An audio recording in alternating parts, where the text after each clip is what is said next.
Memang terus terang aja saya minta maaf, saya jarang hadir acara-acara semacam ini karena mungkin kebetulan jadwal dan waktunya tidak tepat. Tapi alhamdulillah beberapa hari yang lalu datang pimpinan PPAD menyampaikan undangan dan saya lihat saya bisa hadir sehingga bagi saya ini suatu kehormatan. Saudara-saudara sekalian, kita sebagai purnawirawan diajarkan dari sejak kita muda sebagai prajurit. Hari-hari pertama kita di tentara, kita diajarkan bahwa begitu kita menjadi prajurit, hidup kita, jiwa kita sesungguhnya sudah bukan milik kita sendiri lagi, bukan milik keluarga kita lagi. Jiwa dan raga kita sudah persembahkan kepada negara, bangsa, dan rakyat kita. Itu pelajaran yang melekat di hati saya sebagai prajurit muda. Kemudian terus terang saja saya merasa beruntung, saya dan kawan-kawan saya merasa beruntung. Kami sempat digembleng langsung. Kami sempat merasakan kepemimpinan langsung dari Angkatan 45.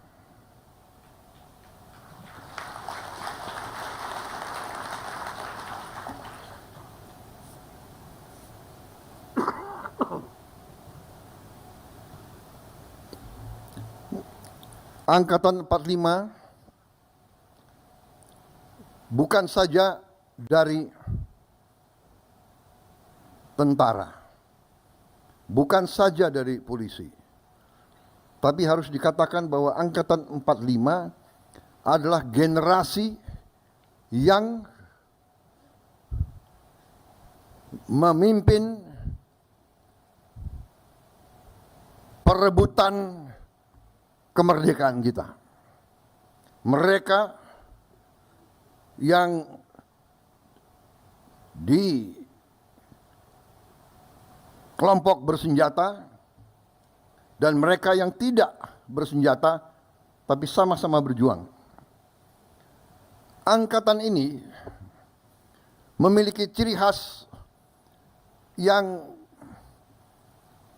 ciri yang sangat khas. Saya kira mereka-mereka yang merasakan hubungan langsung dengan Angkatan 45 akan membenarkan pendapat saya.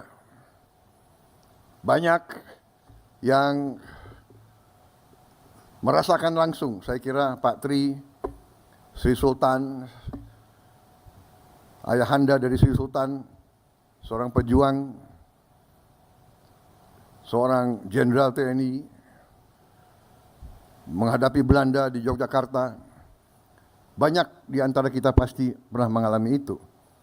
Tapi yang saya rasakan adalah yang pertama, patriotisme yang berkobar-kobar, cinta tanah air yang luar biasa, dan kepercayaan diri, percaya diri, karena mereka merupakan bagian dari suatu generasi yang berhadapan dengan negara-negara adikuasa. Waktu itu Jepang adalah adikuasa, Inggris adikuasa, Belanda pada zamannya adalah adikuasa, the Dutch Empire. Sebelum British Empire, the Dutch Empire sangat-sangat kuat. Generasi 45 adalah generasi yang merasa bahwa penerus dari perjuangan ratusan tahun dari semua suku, semua daerah, yang menyatakan bahwa bangsa Indonesia tidak mau dijajah, bangsa Indonesia tidak mau jadi bangsa kuli, bangsa Indonesia tidak mau jadi bangsa pesuruh, bangsa Indonesia tidak mau jadi bangsa yang kerdil, bangsa yang miskin. Angkatan 45 berani mengambil sikap padahal negara belum punya anggaran, belum punya administrasi, belum punya organisasi. Senjata direbut. Pada saat orang tidak berani, mereka di usia muda berani tampil.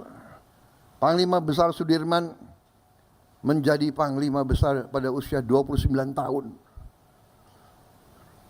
Ignatius Slamet Riyadi menjadi Komandan Brigade pada usia 22 tahun. Saudara-saudara, mereka muda-muda berani dan banyak yang mati waktu muda-muda. Di keluarga saya, dari sejak kecil selalu dibawa ke makam. Ini makam pamanmu. Gugur di Tangerang pada usia 21 tahun. Ini pamanmu yang lain. Gugur di Tangerang sebagai kadet umur 16 tahun. Jadi bangsa ini berdiri di atas darah, keringat dan air mata anak-anak muda, air matanya ibu-ibu. Saudara-saudara, kita merasakan, kita digembleng oleh mereka. Itu yang tersisa di hati kita, saya yakin. Yang jelas di hati saya. Saya, saudara-saudara,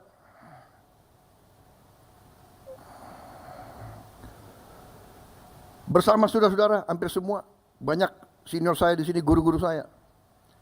Waktu kita muda, kita siap segala-galanya kita berikan kepada negara dan bangsa. Jiwa dan raga kita tidak punya apa-apa. Letnan, kapten, mayor. Saudara-saudara, jadi saudara-saudara, kesempatan ini saya sampaikan. Karena kalau tujuan halal bihalal, sudah saya mohon maaf lahir batin sebetulnya selesai. Kan begitu. Tapi kapan lagi saya bicara sama saudara-saudara sekalian? Ya. Saya sampaikan ini.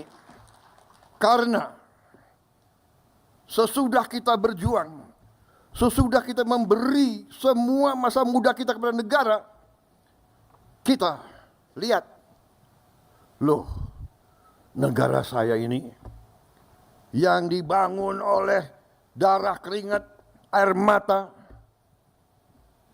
Sudirman, Slamet Riyadi, Ngurah Rai, Walter Monginsidi, ribuan pemuda, pemudi, kok sekarang begini? Kita bangun dan kita lihat kekayaan bangsa, kok kekayaannya tidak dirasakan oleh rakyat kebanyakan.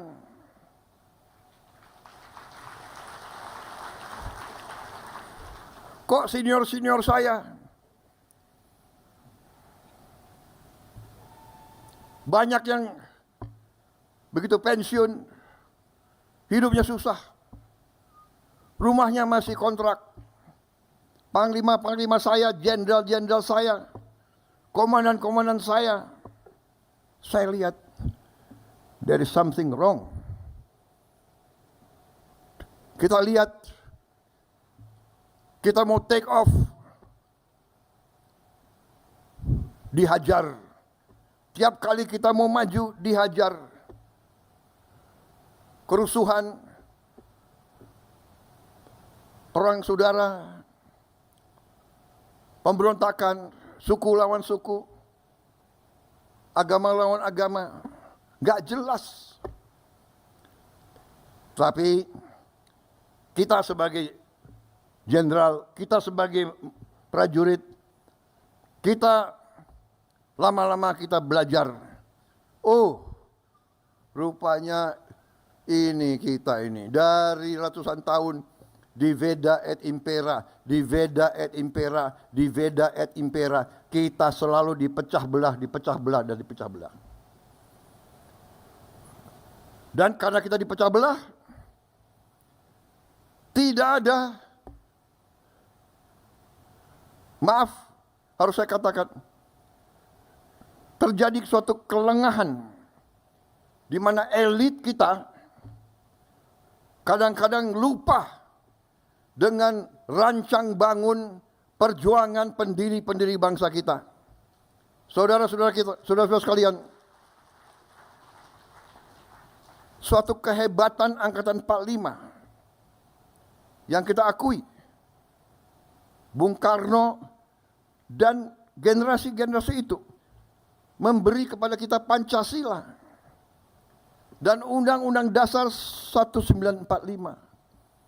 Pegangan kita seolah-olah Sabta Marga ada Pancasila, ada Undang-Undang 45. Sumpah Prajurit ada. Setiap produk selalu ada Undang-Undang Dasar 45 Pancasila. Tapi maaf, saya katakan banyak di antara elit yang tidak memahami atau tidak mau memahami atau pura-pura tidak mau lihat arti dari pasal-pasal penting dalam Undang-Undang 45. Dan karena itulah kita melihat bahwa kekayaan kita selama puluhan tahun mengalir ke luar negeri. Kekayaan kita tidak tinggal di Republik kita. Ini sumber masalah. Dan karena inilah saya terjun ke medan politik. Saya terjun ke medan politik karena Angkatan 45 mengajarkan kepada saya dan kepada kalian semua bahwa kita harus menyelamatkan bangsa dan rakyat dan tanah air kita. Dan mereka mengajarkan kepada kita semangat tidak mengenal menyerah. Saya tidak rela kekayaan bangsa kita tidak dinikmati oleh rakyat Indonesia. Saya tidak rela. Dan karena itu saya terjun ke politik. Kita TNI selalu dituduh bahwa kita mau jadi diktator. Selalu dituduh. Padahal saya ingatkan ke banyak tokoh-tokoh situ. Coba buka sejarah dunia, ya.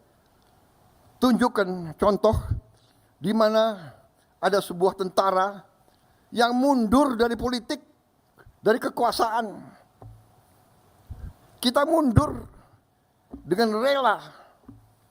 Reformasi itu, saudara-saudara, yang mensukseskan reformasi itu adalah tokoh-tokoh TNI dan Polri. ABRI. Kita harus mengatakan apa yang benar.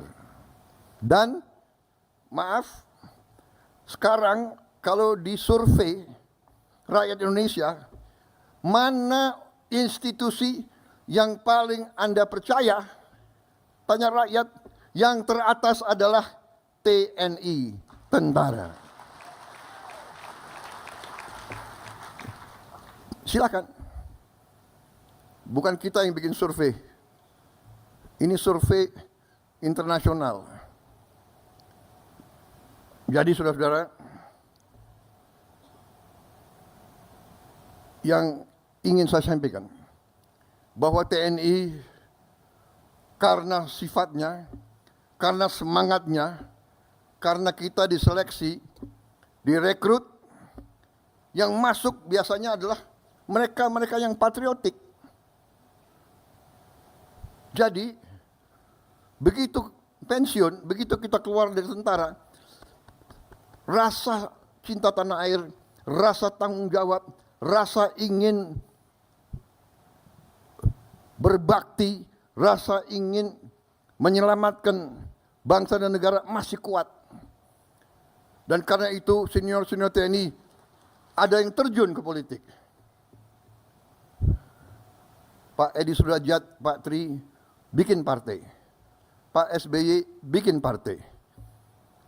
Pak Wiranto bikin partai. Saya bikin partai. Kita kenapa? Karena kita ingin berbakti. Karena kita pada ujungnya kita tunduk kepada kedaulatan rakyat. Karena itu kita mau berkuasa dengan meminta mandat dari rakyat. Meminta mandat dari rakyat. Kita tidak mau, TNI tidak mau berkuasa dengan senjata. Pak Harto tidak mau berkuasa dengan senjata.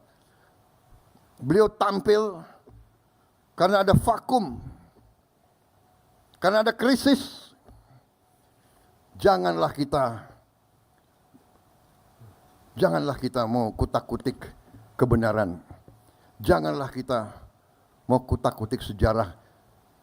Kita patriot, kita kesatria. Katakanlah yang benar itu benar dan yang salah itu salah.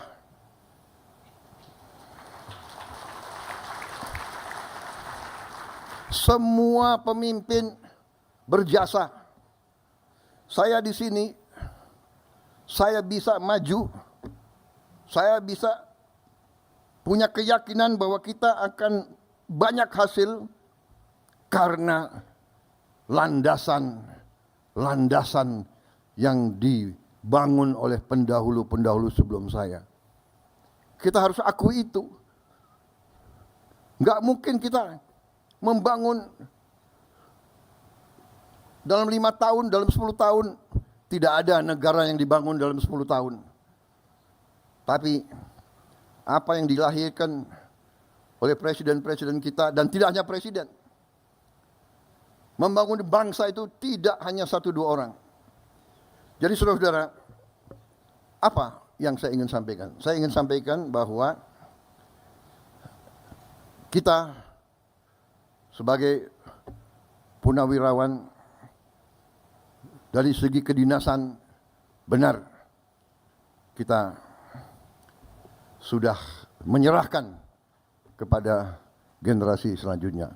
Tapi sebagai patriot, sebagai warga negara, kalau kita masih punya kemampuan, kalau kita masih punya semangat, kalau kita masih punya sesuatu yang bisa kita sumbangkan kepada negara dan bangsa, ya kita harus menyumbang apa yang kita bisa sumbangkan.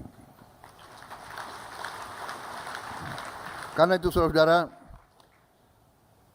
kita hargai semua sikap, semua pendapat, tapi tentunya kita harus belajar dari sejarah. Kita harus lihat kenyataan yang sedang berlaku. Bahwa di dunia ini sekarang ya, hanya yang kuat yang survive. Ini fakta dan kenyataan. Negara-negara yang tidak kuat punah. Kenapa dia punah? Dia tidak mampu bertahan. Kenapa dia tidak mampu bertahan? Karena dia tidak bisa mengamankan sumber-sumber kekayaan dia sendiri. Kalau suatu bangsa tidak bisa menguasai sumber kekayaan sendiri, bangsa itu miskin. Sangat sederhana. Saudara-saudara sekalian. Dan kita harus mengerti, mantan prajurit ini harus mengerti. Perang kita tidak inginkan. Perang dahsyat. Tapi kadang-kadang kita dipaksa untuk perang. Kita dipaksa Kalau kita tidak berani ambil keputusan untuk perang, tidak kita merdeka. Karena Belanda tidak mau memberi kemerdekaan kepada kita. Sama sekarang, kita lihat apa yang terjadi di dunia ini. Ya. Yang kuat akan memaksa yang lemah. Karena itu saudara-saudara, saya sampaikan di mana-mana, kita harus sadar bahwa Indonesia selalu akan diganggu dan sedang diganggu. Kita tidak mau ganggu bangsa lain, tapi bangsa lain mengganggu kita. Kenapa? Karena kita kaya. Kita punya nikel terbesar di dunia. Kita punya boksit ke-6 terbesar di dunia. Kelapa sawit kita terbesar di dunia. Jangan kita anggap enteng kelapa sawit. Kelapa sawit sekarang sudah menjadi komoditas kritis, strategis. Setiap saya kemana, negara-negara mana, mereka minta, yang mulia, tolong kelapa sawit Indonesia kalau bisa prioritas kepada kami. Mesir, Pakistan, India, bahkan Eropa.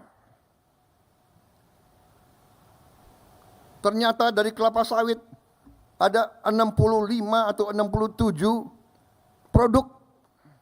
Di antaranya kita bisa bikin BBM dari kelapa sawit. Negara kita sesungguhnya tidak perlu import BBM sama sekali dari manapun. Dan kita harus tahu, kita import BBM hampir 40 miliar dolar satu tahun. Padahal kita sebenarnya tidak perlu import. Dan saya dalam pemerintahan yang saya pimpin, saya bertekad bahwa Indonesia dalam 5 tahun akan datang harus swasembada BBM, harus swasembada energi. Dan nanti ada yang bertanya, apa bisa? Gitu. Harus bisa. Nah ini semangat yang ditanamkan oleh Angkatan 45. Semangat tidak mengenal menyerah. Harus bisa. Merdeka atau mati. Berdiri di atas kaki kita sendiri. Kita tidak mau jadi kacungnya bangsa lain. Kalau yang mau silakan, saya tidak mau.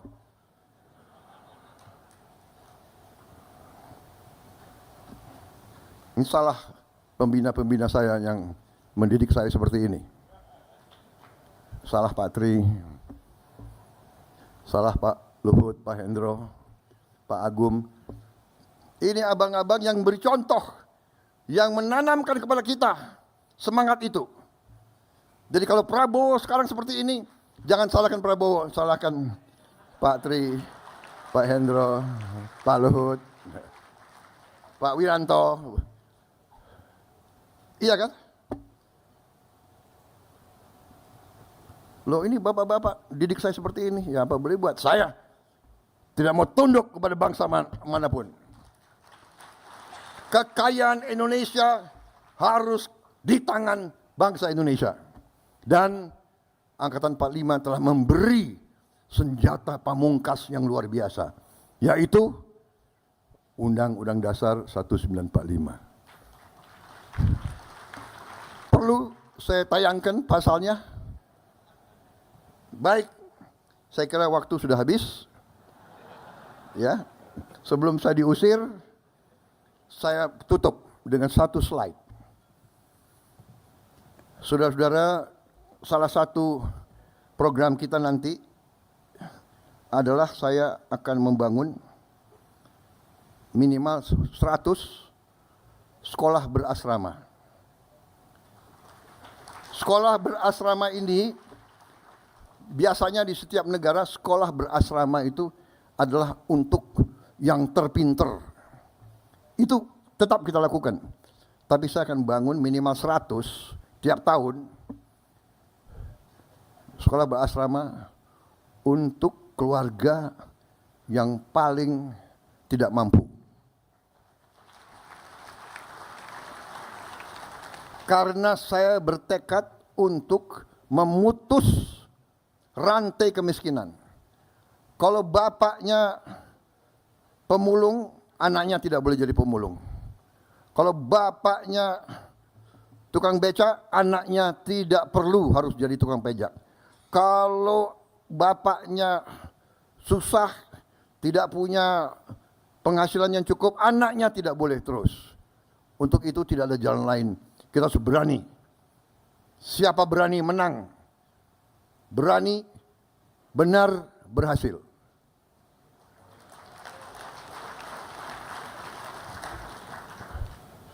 Berani dulu, baru benar. Setelah berani benar, baru berhasil. Harus berani dulu. Ya. Kalau nggak berani, kita nggak bisa dapat apa-apa. Jadi, ini konsepnya sedang dikerjakan. Insya Allah bulan Juli kita buka mungkin 53-55 kampus pertama.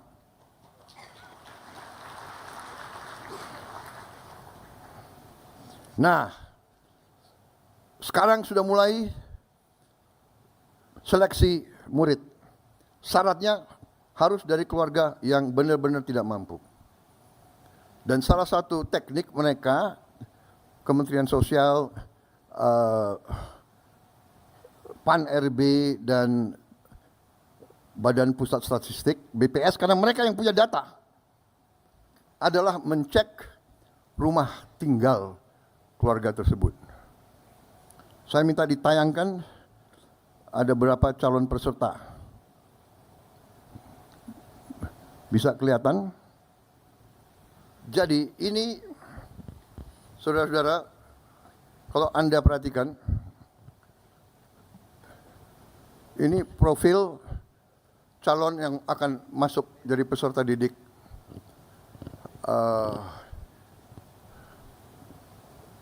Namanya Naila, ya.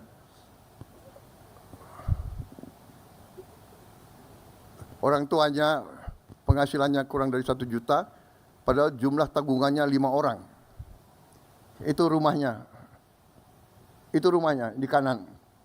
Yang menarik bagi saya, rumahnya seperti ini, Naila masih bisa senyum.